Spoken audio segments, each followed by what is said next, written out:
My name is Ben, your host, and I'm the CEO of Ironclad Restoration Marketing, where I help restoration business owners across the United States get more sales by getting their internet marketing right.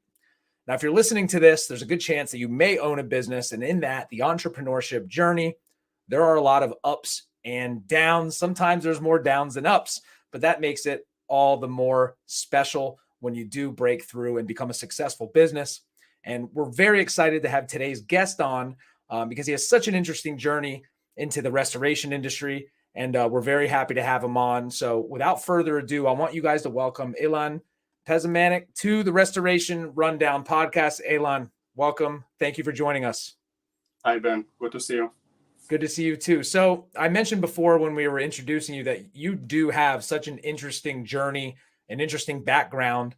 It's not every day somebody gets to make such a major pivot as you did, going from the retail industry into what you're doing today, making a very large name for yourself in the industry. So I'd love you to walk us a little bit through where you come from, a little bit about your background, and tell me a little bit more about Born to Repair.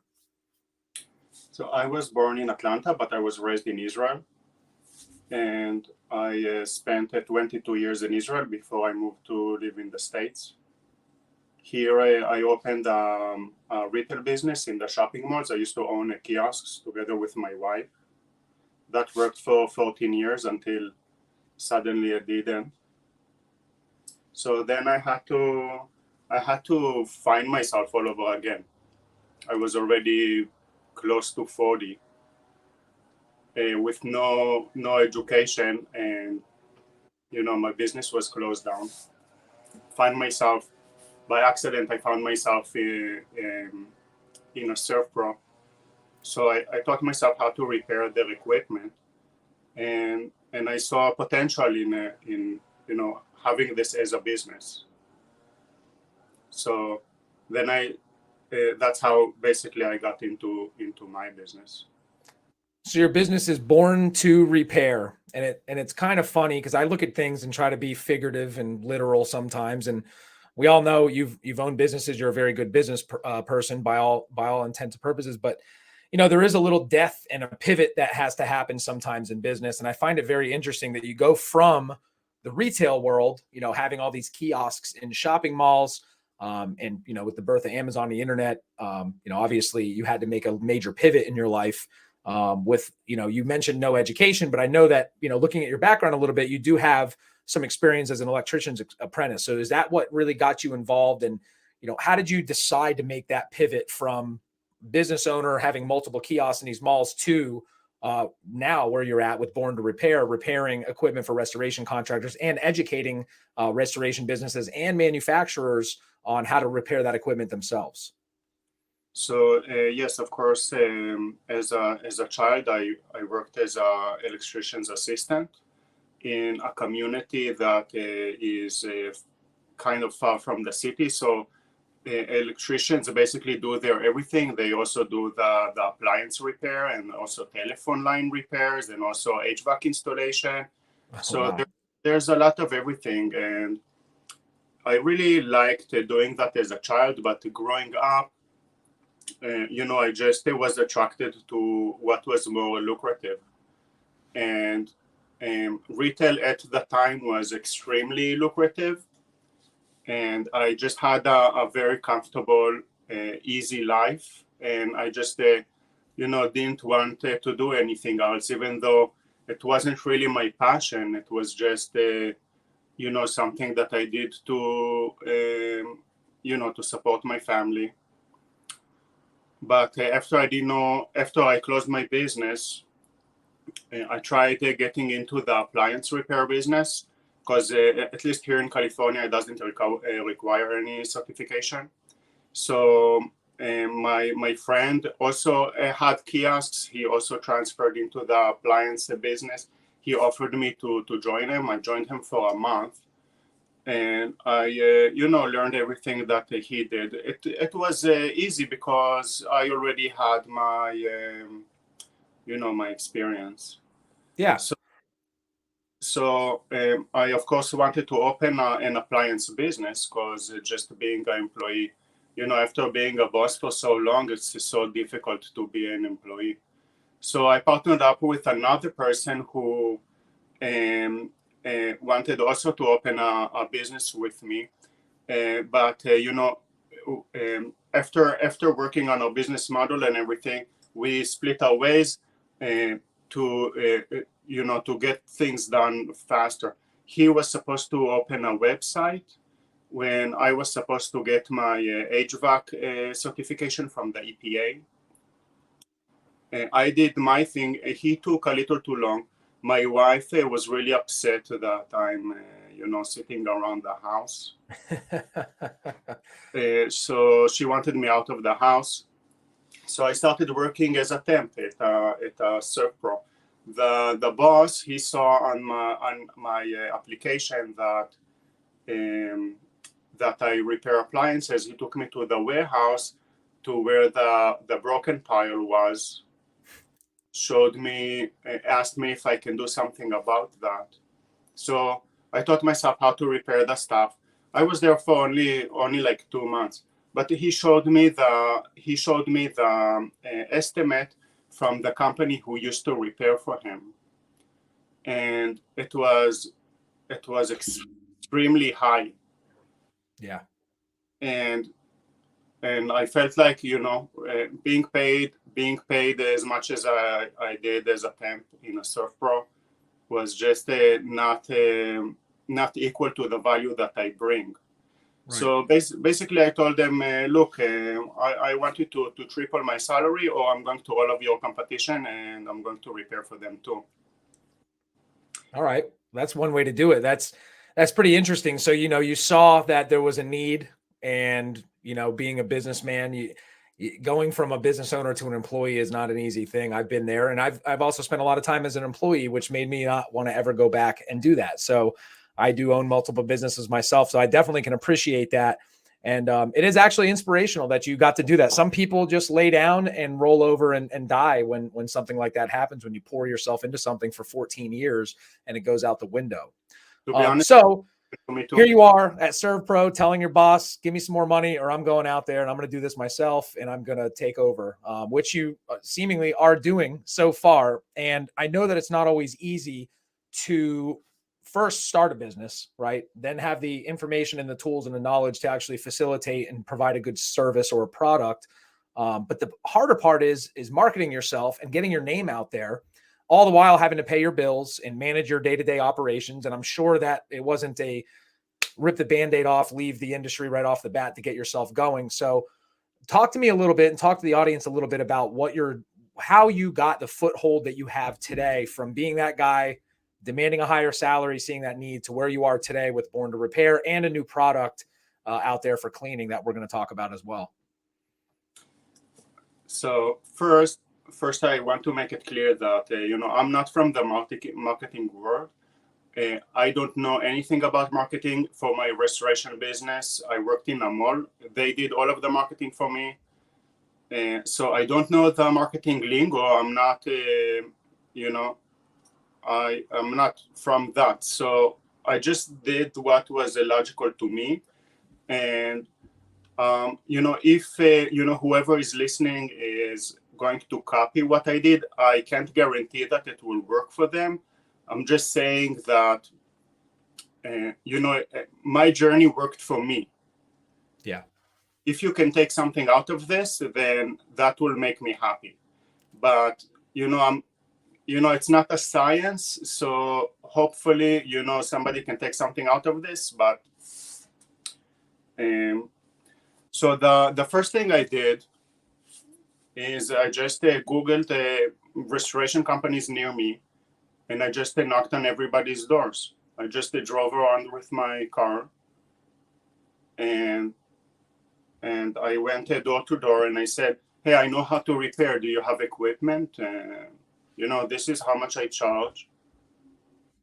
And some companies they decided to give me a chance. And that was, how I began, with my business. That's how I got my first clients. all of those clients I still serve, and I'm really grateful about people giving me a chance. Yeah. So your boots on the ground, starting out, knocking on doors, which is what, my little marketing background, that's step one in any business is knocking on doors or joining, business networking groups and things like that. And it's really nice to hear that that's the way you did it. That shows that, again, that lends more to your entrepreneurial spirit, and I guess why you're successful where you're at today. Also, with my accent, it's not really easy to make telephone calls. Your accent too. Let me talk about that. So you must be from New Jersey, right? That's where the accent is. Yes, I have a southern accent because I Yeah. was. I was going to say Alabama or New Jersey. It's one of those two. Yes, when I call people, they are not really, in a hurry to help me. You know what I mean? Sure. Yeah. No, I can understand that for sure. Which is again another challenge that you overcame. Which I guess the theme of your whole entire journey is just overcoming these hurdles that are just getting thrown in your way. But each person with their own. So that was Right. mine. So I already know because I worked for a company who used to do sales over the phone for like a month. Mm-hmm. And I used to sit in the Empire State Building and calling people. It was the company that I've fallen and I can't get up. Do you know that company?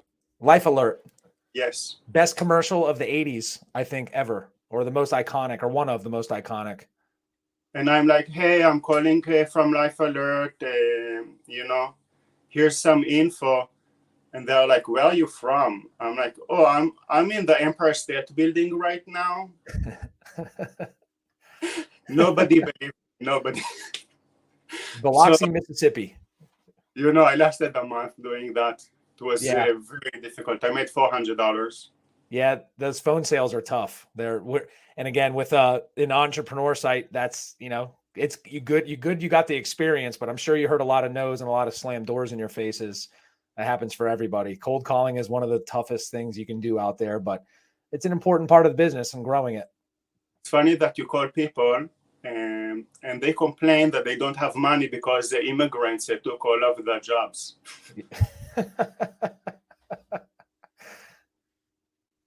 And I'm trying to explain to them, look, I was born in Atlanta. I was just raised in Israel. Just doesn't help. So anyway, the next step was finding Instagram. Mhm. When, finding Instagram really, really changed everything. I wasn't a social media person. So I don't use the social media for my personal use. But I like to watch YouTube, and I discovered that people who have a social media presence, they can leverage that to their advantage when it comes to their businesses. Absolutely. So I had let's pause for a second with Instagram. What specifically did you do for your business on Instagram that kind of sounds like that was one of the big catalysts that got you, catapulted you to where you are now? What were you doing on Instagram? Because there's a lot of guys, and I'll tell you right now, from owning a marketing agency, that's a huge question we get all the time. Well, I'm a restoration guy or a service-based industry guy. What am I doing? Nobody's going on Instagram or Facebook to find somebody to do this work for them. What did you do, and how did you leverage your social media accounts to build your business? So first, I just followed all of the companies who I thought are potential clients for me. So I followed all of the companies that I found in Google around me, the same ones that I knocked on their doors. Sure. Now I followed their social media, started liking their posts, and commenting sometimes on their posts. Oh, I really like it when you put a DQ in a pan. Stupid stuff like that. Or if somebody took a picture of a laying DQ on a truck, I would DM them, hey, posting that makes you look bad. Maybe you should, stop it. Yeah.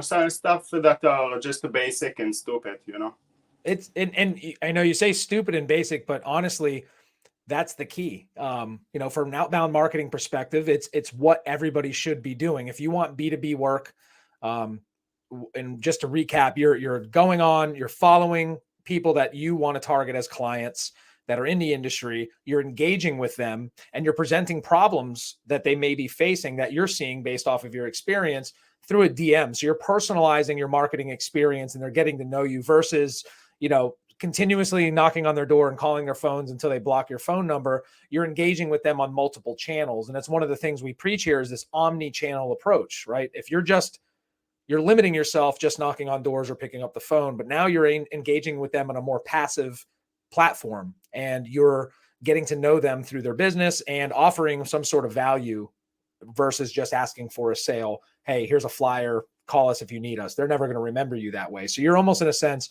forcing them to remember Born to Repair. And that's how we met. That's how we connected. For everybody out there, Elan's been one of our biggest supporters on Instagram, following us along, commenting on photos, and it makes you feel good, right? And when you know that you're actually, when you put the effort forth to make a post on Instagram, and then you have somebody that's continuously engaging, that's within the industry, that's what it's all about. And it's about that top of mind mentality. So if you're listening out there as a restoration contractor or somebody that's trying to offer services to the restoration industry, do not neglect real human touch. Yes. So you go through anything else? So what, besides, knocking on doors, is that how you saw most of your success coming, is just via social media? I'm sure, do you use LinkedIn for any of that kind of prospecting or anything like that? No, I just linked my Facebook account to my Okay. Instagram account. So I had to open a Facebook because I didn't have a personal one. So I had to open a personal one to be able to Sure. open a business one.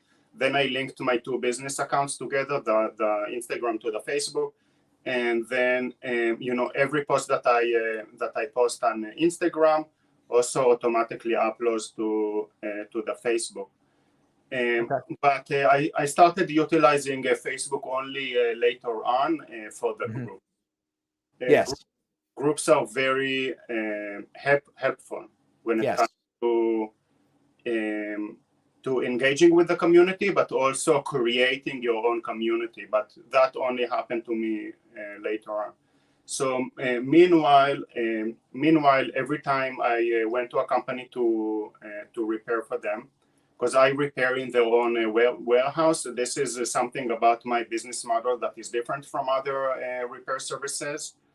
And this is also something that, that I needed to communicate to people, because bringing something new to the table, you also have to explain it in a way that the people will understand. So every time I went to repair for somebody, I took pictures of myself doing the job, in every time in other people's warehouse. So it's, in my case, repairing right next to the inventory is very helpful, because, if you see that I'm repairing a green DQ and there's a bunch of green DQs behind me, then you know that I'm in a Serpro. But it's also helpful to repair a red DQ with a bunch of other red DQs behind me, and so on. So I started, posting posts that are mainly of the self-advertising type. And I developed two other types later on. But so the first type is, hey, I offer this service. Would you also like this service? Yes. So I call this the self-advertising type, because it basically does nothing but self-advertise. You're asking for a sale.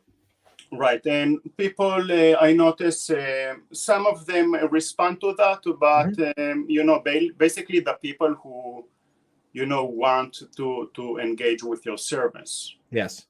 Not the ones who want to engage with your account. Yes. But to grow the account, I had to take it to the next step because, my account was just not interesting. And I've noticed from following a bunch of restoration people that their accounts are also not interesting. And most of them are just, the same type that I said. A lot of them are just like a generic. if you follow 3 surf pros, you'll notice that all of them post also the same posts. Yes. But it's like that with all of the. I'm just giving surf pro as an example because I used to work in a surf pro. Right. But there's a lot of other franchises, and all of them have the same thing where the corporate puts out like a photo, and then everybody posts that photo. And for the long run, I don't even think that it's good for the account itself, because if you want a blue check mark, they'll never give you a blue check mark if you just repost other people's pictures. Right. So I never got a blue check mark. I tried. They always decline me for some reason, but I'm hopeful. You'll get there. It's really interesting. Especially having no marketing background, and I don't either. I'm an entrepreneur. I taught myself everything I know in every industry that I've been in. And I don't know if you realize, I wrote a book in January. It's a second version, but it's digital marketing for restoration contractors. It's kind of like the dummy's guide to learning digital marketing. I like to speak in layman's terms where everybody can understand, and we can try to make clear connection between what you do. And what you mentioned about asking for the sale and making an uninteresting account, you hit the nail on the head. The chapter on social media, we use something called the 2/3 rules, or the 80-20 rule, right? So 80% of your feed needs to be providing value and something interesting to engage with your target audience. And then the 20% you ask for the sale, right? Because then you're opening yourself up to a much broader audience. You're becoming an interesting account that people want to engage with, and you're creating this brand from that point versus a service that's there that people are going to just be passive on, right? Some people are set in their ways. They have guys they use already, or they're just apt to send things into warranty and just not deal with it. And you need to cut through all that noise with your content. And it's pretty cool that you actually just kind of figured that out on your own. And again, it just lends to your wherewithal and how you got to where you are. So I thought that was pretty interesting, especially because that's kind of how you're supposed to do it. If you ever looked up how to run a social media account, that's what anybody that's worth their salt is going to tell you to do. Well, I didn't really look it up, but I had a lot of time, because I didn't have a lot of clients back then. Yeah. So yeah, that's when you want to learn and sharpen your skills. I had to keep myself busy somehow. Well, you applied yourself in the right direction. So outside of the normal challenges, look, it takes a lot of time to build an audience. It takes a lot. People don't understand. You mentioned also the corporate accounts and the guys that are out there just putting up these templated pictures of a job, and everybody's doing the same thing. And a lot of times that's the clear indicator that somebody's paying somebody else to do their social media for them. They've off-put that work. They're not really technically engaging, and people misunderstand social media. And they're just checking a box. They're just saying, okay, well, we put a post up on Facebook and Instagram. Okay, we're going to back off. It's pointless to do it at that point. So, creating engaging content is the name of the game. But that social media is so much more than just posting a picture. It's liking, following, sharing, commenting, DMing, doing all this work consistently every single day to build this audience and then build some brand awareness around your company. So, you can lend to how much work that actually is, but it does pay off tenfold at the end of the day. It's like investing into a portfolio or an IRA or a 401k. You don't immediately see the results, but if you do it consistently, at some point you should be able to retire a little bit comfortably, or in our case, get more lead flow into your business. So outside of that, just sweat equity, all the work that you put into building your accounts and engaging, what other challenges did you really run into building your book of business to where now you're traveling to other locations, you're training online? I listened to a podcast you did with CNR Magazine with Michelle that you sent me over, and I thought that was pretty cool that you're actually doing Zoom classes and all this stuff. What challenges besides the work part did you ever run into in your journey to getting to where you are right now? After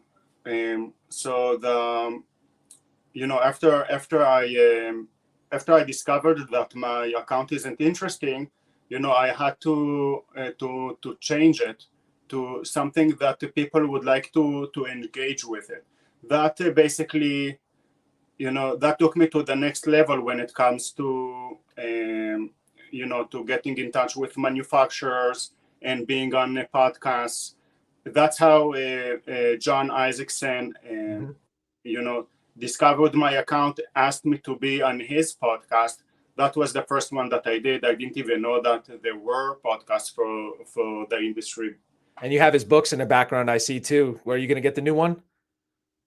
So I basically, yes. Well, these books are not really for me because they don't really help me in any way. But I think John is doing a great job, and I just hope that he will continue to do what he does. Yeah, he's awesome. I've learned a lot from him and his podcasts and his books. We've had him on as a guest here before. And that's the name of the game. You say the books don't apply directly to you. They don't to me either. I don't run a restoration business. I run a marketing business, but learning the industry, where they struggle, their pain points, what makes them tick, ultimately is going to help you serve them better. And in your case, it may be providing better, more engaging content. What people that you're trying to target are going to find interesting, correct? Yes. Okay. So one day I was working under. Lost you for a second. You back? Yes. So one day I was working under a Revolution, and because it has a screws on the bottom that you have to open, to unscrew to be able to open the DHU, and it was very difficult to unscrew them. But I thought, as I'm working, I thought to myself, oh, this would be a great joke for my social media to screw the bottom of the DHU. But, I felt that it might come off as a little creepy if I just, write it just straight like that. So I thought, oh, maybe I'll make it like rhyme, like a poem, and then I can, post it without it being so, creepy. I was wrong. I was creepy. You're creeping it real. But apparently a lot of people liked that post. And then when I went back to my regular boring posts, then I got the comments from people who I work for. Hey, I like it when your posts rhyme. So then I started my own genre of poems, which are mostly creepy. Yeah, good. Those are the best kind of poems. Yes. I was hoping you would write one of your poems for the episode today that was really creepy to creep everybody out, and we could clip it up and share it later down the road on YouTube. I'll think of something for you. Okay, perfect. I can't wait. We'll put that as the thumbnail for the clip as your poem. We do a motivational post every Monday, so maybe we can get one of your creepy posts in there. I love it. And so anyway, my poems got discovered by BR's representative. That basically led me to be flown to Texas to help their service department with their repairs. Wow. So my poems, got me into John's podcast because for some reason John, liked them.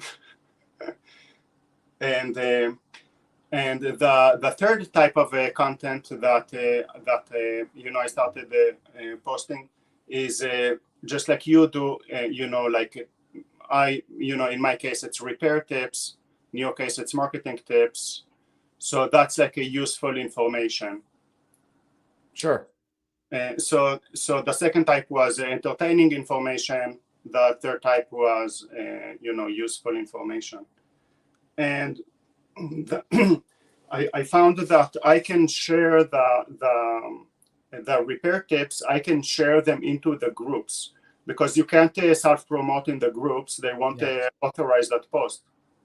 But if in the Restoration Rebels, if you want to upload something and it's not really a question, has to be something that gives value.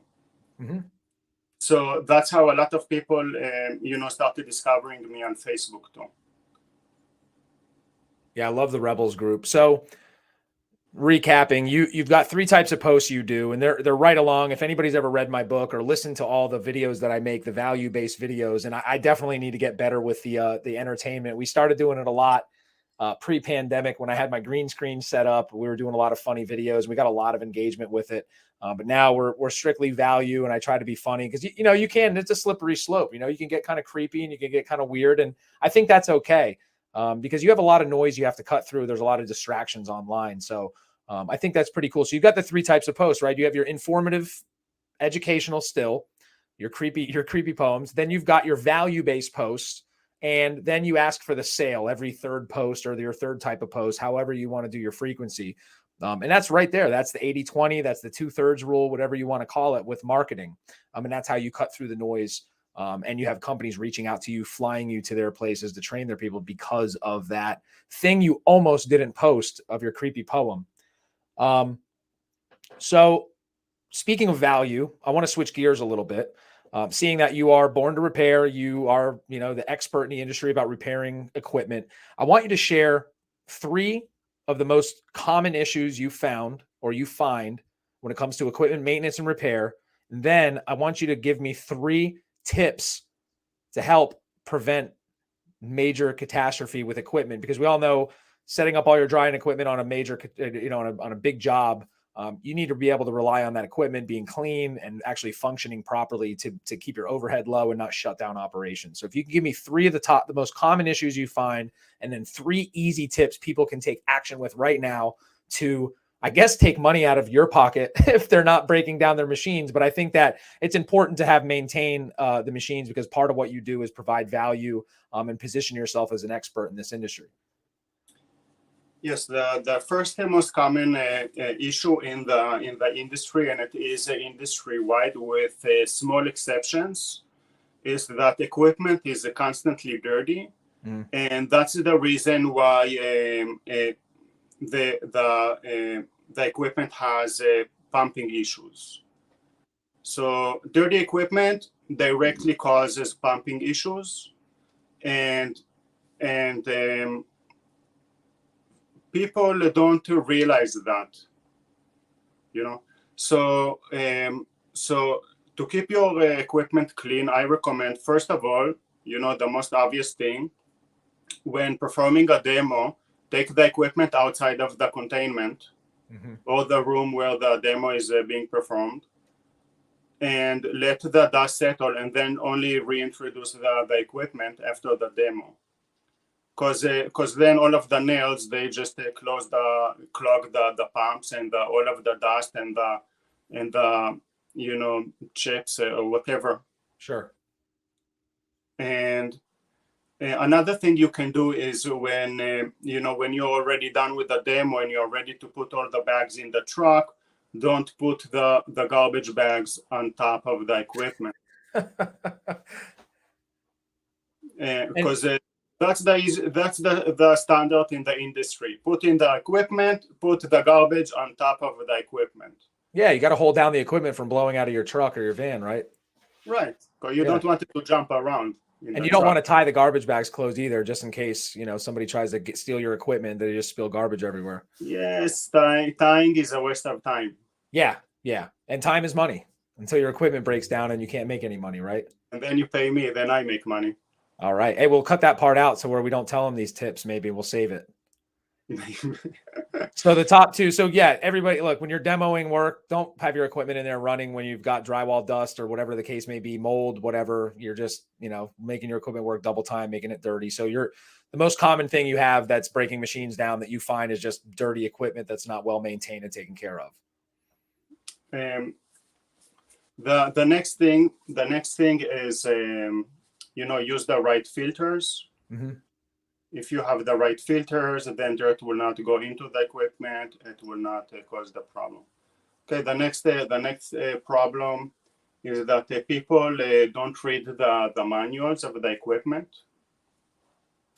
I recommend, if you have a model, any model of anything, read the manual for that model. Of course, all the manuals say don't lay down your equipment. That's the most obvious thing. I get so many DQs that are supposedly broken because they are leaking, but I can't find a leak. So when this happens, I know definitely the DQ was laying down, because if you lay down the DQ, it will leak but it is not because the DU is broken. But for me, it means that I have to check all of the tubing, all of the connections, and I have to check the pump to make sure nothing is leaking. And to me, it's good because I get paid by the hour. But for the business owner, it's not good. Sure. Other issues you can solve with the manual is the settings on the control panel. Yeah. Many times they just mess around with the control panel. They don't really know what they are doing, and the DQ stops doing its job just because the settings are not set right. So knowing how to use the control panel is very useful, and everybody has to know exactly what every button does. Yes. Because the person who doesn't know, he's the person who is messing everything up for everybody. Mm-hmm. Then you have to replace the DU. They schlep a whole DU to replace the other one, and then they schlep the other one back, and then they put it in the pile for me. So it's not on a job making money. Instead, it's waiting for me to come and repair it. Which once again, it's good for me. Yeah. So you're saying just all somebody has to do is read instructions, huh? That's a novel idea. Just read some instructions. It tells you what to do. A lot of men don't like to do that. I know a lot of women don't like to listen to instructions, and a lot of men don't like to listen to instructions. But guys, that's a really good tip you can take home with you. Just open up your manual on this very expensive equipment, and don't just think about how much the equipment costs and how much it costs to fix it. Think about how much it costs you to not have that equipment available when you need it. Yes, I know that this information is completely new. Nobody heard about it. This is breaking stuff. I don't even know what to say. I mean, my mind is blown. Read the instructions, yes. Read the manual, and it'll save yourself a lot of time. But unfortunately, Elan will be upset because he will be sitting around like the Maytag man on the old commercials where he has nobody calling him or anything like that. So again, we may cut this part out. We don't want to give away too much value, but make sure, guys, read the instructions. I mean, that's killer. Now back to you. You heard in the CNR interview that you have a new product. And I noticed that it was not in the background of the CNR interview, but now you've got some jugs with your logo, with the fist bumps, the water and fire. Tell me a little bit and tell the audience about your product and how they can get a hold of it. And don't forget my LEDs. Took me a long time to set this up. Did you do those yourself? Yeah. Did you read the manual or did you just did it on your own? I know you read the manual, right? No. Because you're not supposed to have the LEDs so close to that type of plastic if you read the manual. I'm joking. I don't know. I made the sign behind me with the LEDs in it too, and I didn't read anything. Nice. I set them up and they didn't work, and then I had to go back and read and figure out what I did wrong. Yes, looks really good. So tell me about your product. It's a cleaning product that you have that you've created yourself. What is it, and how do people get a hold of it? So of course I have a manufacturer that I work with. I don't mix chemicals myself in my garage, and I tested this product thoroughly on all types of dehumidifiers, air movers, scrubbers, and extractors. It's very good on materials, and I recommend it to anybody who wants, to do even light wipe downs of the exterior of the equipment, or even do coil cleaning and cleaning of the interior of the equipment. So if you want to break the equipment down, clean it all up, and then put it back together again, I would recommend this product for. And it's earth friendly and biodegradable. It's safe around the children and pets, and it's not corrosive to metal and not degradable to plastics. Wow, what's it called? It's called the Restoration Equipment Cleaner by Bone to Repair LLC. Very cool. That's a very straightforward name. I like it. No questions asked of what it does, what you need to worry about. You don't need to rate any crazy stuff on the label. How does anybody get this Restoration Equipment Cleaner by Born to Repair? How would any of our listeners, our 3 or 4 guys that might be listening to this, how would they get some of that if they needed to get it?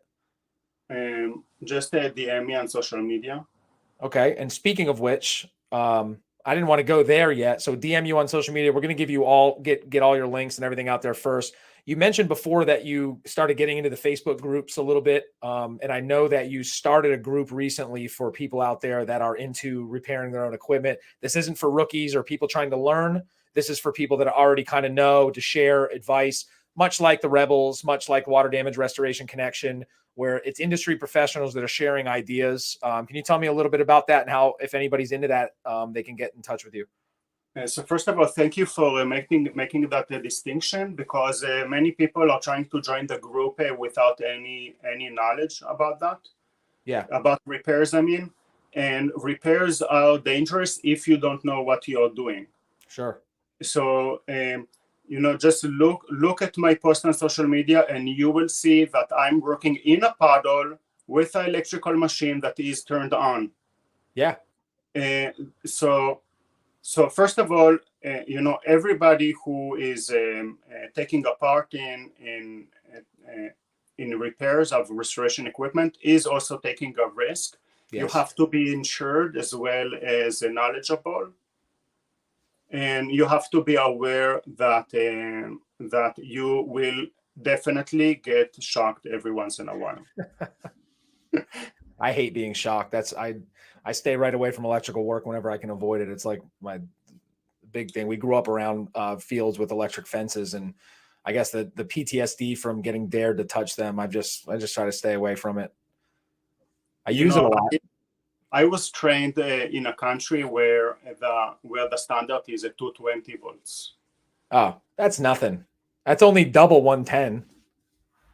So I got really hurt.